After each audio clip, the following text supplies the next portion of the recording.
ഇന്നത്തെ വീഡിയോ എന്ന് പറയുന്നത് കംഫർട്ട് എങ്ങനെ വീട്ടിൽ ഉണ്ടാക്കാം എന്നതാണ് നമ്മുടെ ഇന്നത്തെ വീഡിയോ. അപ്പോൾ അതിനാവശ്യമായ സാധനങ്ങൾ എന്തൊക്കെയാണെന്ന് നോക്കാം. ഒന്ന് വിനെഗർ ആവശ്യമുണ്ട്, വിനാഗിരി എന്ന് പറയും. പിന്നെ നമുക്ക് ഗ്ലിസറിൻ ആവശ്യമുണ്ട്. പിന്നെ നമുക്ക് ആവശ്യമുള്ളത് നമ്മളൊരു എസൻസ് എടുത്തിട്ടുണ്ട്, റോസിൻ്റെ എസൻസ് ആണ് എടുത്തിട്ടുള്ളത് കേട്ടോ. കോൺഫ്ലവർ എടുത്തിട്ടുണ്ട്, പിന്നെ ഒരു ഫുഡ് കളർ എടുത്തിട്ടുണ്ട്. നമ്മൾ റെഡ് കളറാണ് എടുത്തിട്ടുള്ളത്. അപ്പോൾ നിങ്ങൾക്ക് ഇഷ്ടമുള്ള കളർ എടുക്കാം. അപ്പോൾ ഇത്രയാണ് നമുക്ക് ആവശ്യമുള്ള സാധനങ്ങൾ. ഇത്രയും സാധനം വെച്ച് കംഫർട്ട് എങ്ങനെ നമുക്ക് വീട്ടിൽ ഉണ്ടാക്കിയെടുക്കാം എന്നതാണ് നമ്മുടെ ഇന്നത്തെ വീഡിയോ. നമ്മൾ ഈ പാത്രത്തിലേക്ക് 1.5 ഗ്ലാസ്, അപ്പോൾ 1.5 ഗ്ലാസ് വെള്ളമാണ് നമ്മൾ ഒഴിച്ചു കൊടുക്കേണ്ടത്. നമ്മൾ 1.5 ഗ്ലാസ് വെള്ളം ഒഴിച്ചു കൊടുക്കുക ഈ പാത്രത്തിലേക്ക്.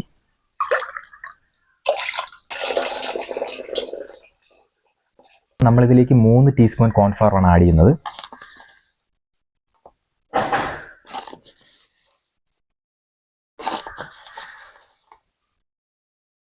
ഇനി ഇത് നല്ലപോലെ ഒന്ന് മിക്സ് ചെയ്ത് കൊടുക്കുക കേട്ടോ. നല്ലതുപോലെ നമ്മളൊന്ന് മിക്സ് ചെയ്ത് കൊടുക്കുക.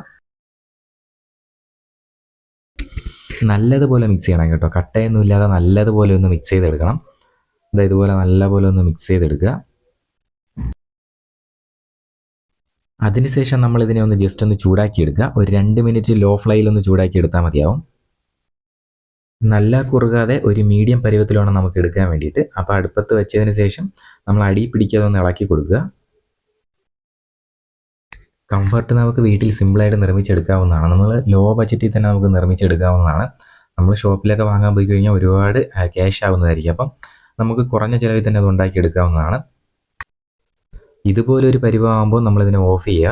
നമുക്ക് ഈ ഒരു പരുവം മതിയാവും. നല്ല കുറുകി വരണ്ട, ഒരു മീഡിയം പരുവം മതിയാവും. ഈ പരുവം നമുക്ക് മതിയാവും. ഇതിലേക്ക് ഇനി കുറച്ച് സാധനങ്ങൾ കൂടെ നമുക്ക് ആഡ് ചെയ്യേണ്ടതായിട്ടുണ്ട്. നമ്മൾ ഇറക്കി വെച്ചപ്പോൾ ഈ ഒരു പരുവമാണ് നമുക്ക് കിട്ടിയത്. നമുക്ക് ഈ ഒരു പരുവം മതി കേട്ടോ. ഈ ഒരു പരുവം മതിയാവും. ഇതിലേക്ക് നമുക്കൊരു ടീസ്പൂൺ വിനെഗർ ഒഴിച്ചു കൊടുക്കുക. അതിനുശേഷം നല്ലപോലെ ഒന്ന് മിക്സ് ചെയ്യുക. വിനെഗറൊക്കെ നമ്മൾ യൂസ് ചെയ്യുന്നത് ഇത് ചീത്തയാകാതിരിക്കാൻ വേണ്ടിയിട്ടാണ് യൂസ് ചെയ്യുന്നത്.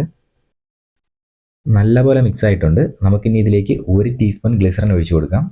എന്നിട്ട് അതും നല്ലപോലെ ഒന്ന് മിക്സ് ചെയ്യുക. ഇത്രയും നമ്മൾ ഉണ്ടാക്കിയെടുക്കുമ്പോൾ തന്നെ നമുക്ക് 2-3 മാസത്തേക്ക് യൂസ് ചെയ്യാനുള്ള സാധനം ഇതിലുണ്ടാവും. ഇതിലേക്ക് ഫുഡ് കളർ കൂടെ നമ്മൾ ആഡ് ചെയ്യുന്നുണ്ട്. ശരിക്കും പറഞ്ഞാൽ അതിൻ്റെ ആവശ്യമില്ല, വീട്ടിലൊക്കെ നമ്മൾ യൂസ് ചെയ്യുമ്പോൾ ആവശ്യമില്ല. ഇനി ഇതിലേക്ക് 1 നുള്ള് എസൻസ് ഒഴിച്ചു കൊടുക്കുക. നമ്മളൊരു റോസിൻ്റെ എസൻസ് ആണ് നമ്മൾ ഒഴിച്ചു കൊടുത്തിട്ടുള്ളത്. കുറച്ച് 1 നുള്ള് ഒഴിച്ചു കൊടുത്താൽ മതി. എന്നിട്ട് നല്ലപോലെ ഒന്ന് മിക്സ് ചെയ്യുക. എന്നിട്ടൊന്ന് തണുക്കാൻ വയ്ക്കണം കേട്ടോ. ഒന്ന് നല്ലതുപോലെ ഒന്ന് തണുക്കാൻ വയ്ക്കുക. അതിനുശേഷം നമ്മൾ ഫുഡ് കളർ ഒന്ന് ആഡ് ചെയ്യുക. കുറച്ച് 1 നുള്ള് ഫുഡ് കളർ മതിയാവും. നമ്മളവിടെ റെഡാണ് എടുത്തിരിക്കുന്നത്. ഇനി നല്ലപോലെ ഒന്ന് മിക്സ് ചെയ്ത് കൊടുക്കുക കേട്ടോ. നല്ലപോലെ ഒന്ന് മിക്സ് ചെയ്ത് കൊടുക്കുക. നമ്മളവിടെ റെഡ് കളറാണ് എടുത്തിരിക്കുന്നത്. അതുപോലെ തന്നെ എസൻസ് നിങ്ങൾക്ക് വേറെയൊക്കെ എടുക്കാവുന്നതാണ് കേട്ടോ. നമ്മൾ റോസിൻ്റെയാണ് എടുത്തിട്ടുള്ളത്. നമ്മളൊരു കംഫർട്ടിൻ്റെ ബോട്ടിലാണ് എടുത്തിട്ടുള്ളത്. അപ്പോൾ ഇതിലേക്ക് നമുക്ക് ഇതിനെ ഒഴിച്ചു കൊടുക്കാം.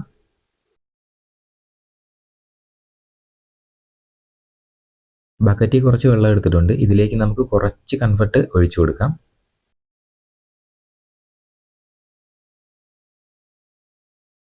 ആവശ്യത്തിന് മാത്രം ഒഴിച്ചാൽ മതി. നമ്മൾ കുറച്ചേ ഒഴിച്ചിട്ടുള്ളൂ.